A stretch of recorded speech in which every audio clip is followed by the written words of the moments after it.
Alright, in this video we're going to discuss some Gotha evasive maneuvers.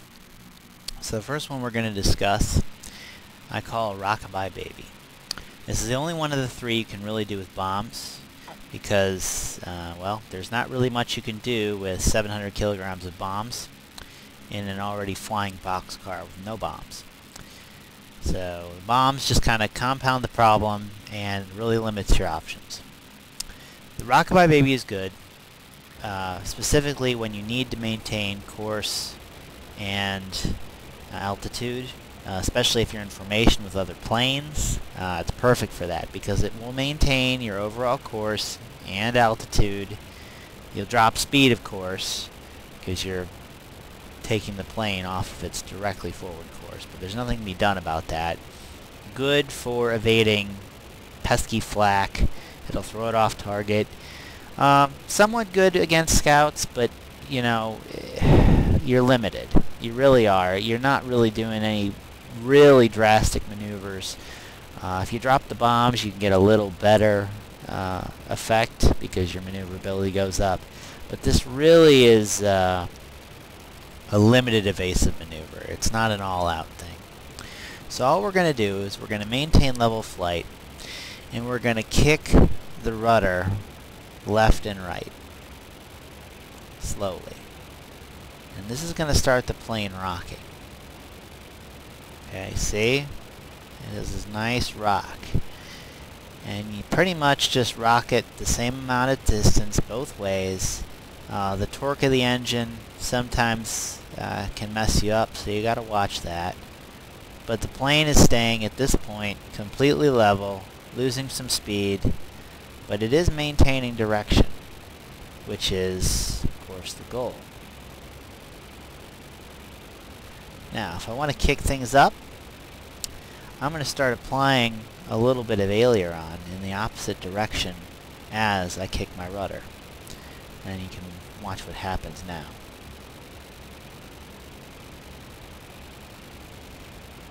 And these are not huge applications. These are very finite adjustments to the controls.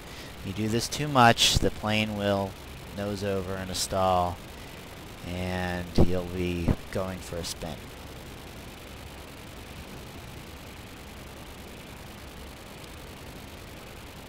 Now this is what this looks like externally.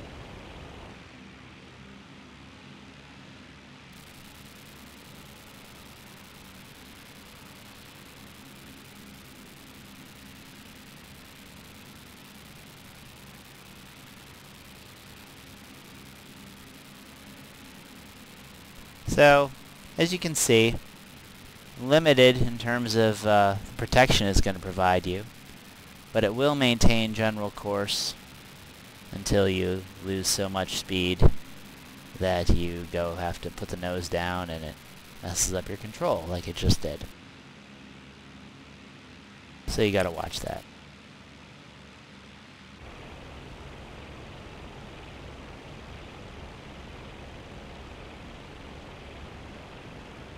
Now we're going to discuss a second maneuver.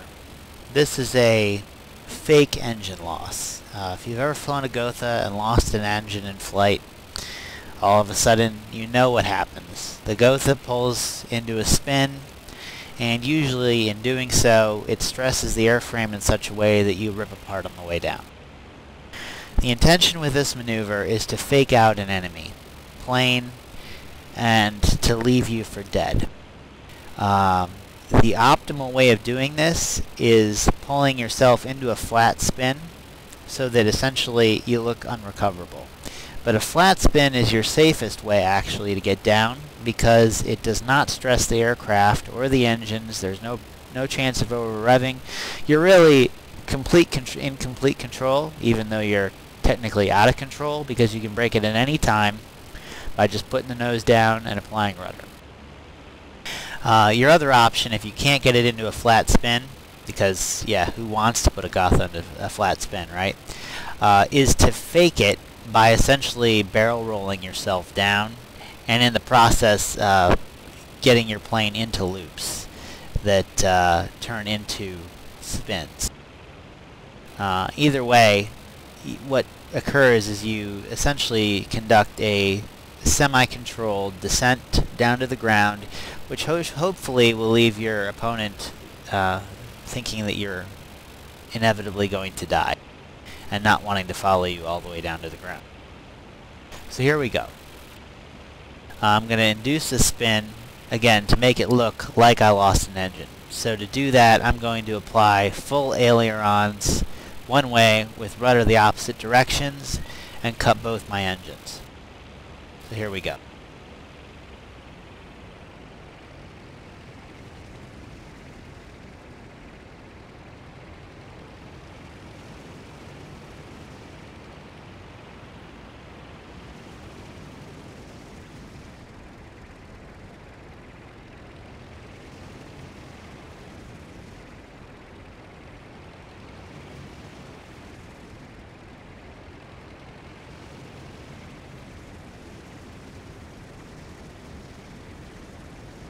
And you'll see now that I have successfully achieved a flat spin.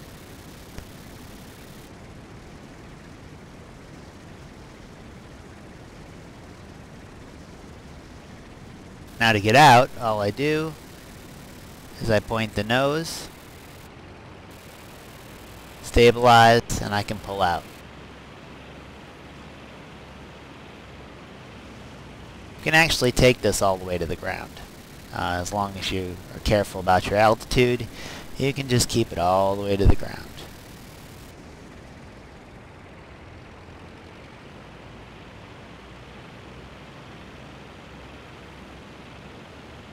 And as you come out of it at the end, just make sure that you remember to apply your engines.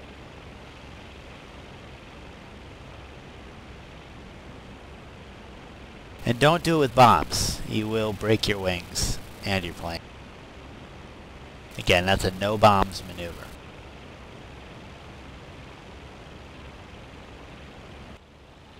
Alright, and the last maneuver we're going to discuss here is an evasive barrel roll.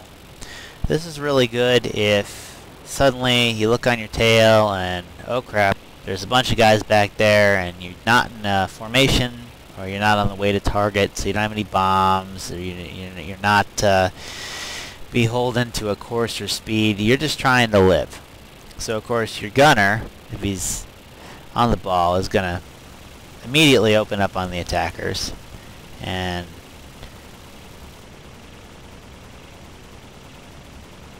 hopefully he gets one. Of course, you never know. I'm just shooting wildly, giving them a chance to get up here. And, oh, he's out of ammo. Oh, crap. So, rather than just sit here and wait for him to reload, I'm going to do something to make myself a hard target. So, time for barrel roll. Throttle back, nose down 10 degrees. Start pitching over to one side. Keep the nose 20 degrees below or more as you roll. But don't go all the way vertical. Bring it back up. And that's 10 seconds or so, in which time your rear gunner has now reloaded. Make sure you bring your throttle back up too, don't forget that. And hopefully as an added bonus, the scout pilot's going, I just saw a Gotha barrel roll. What the hell? You know, it never hurts to surprise the enemy. So, of course, he's back there, he's firing, and let's say he goes out again. Well, barrel roll, engines down, start your flip.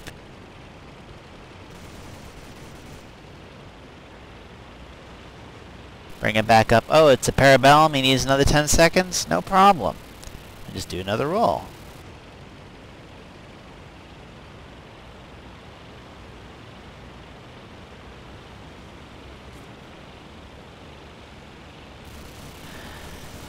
And that's how it's done.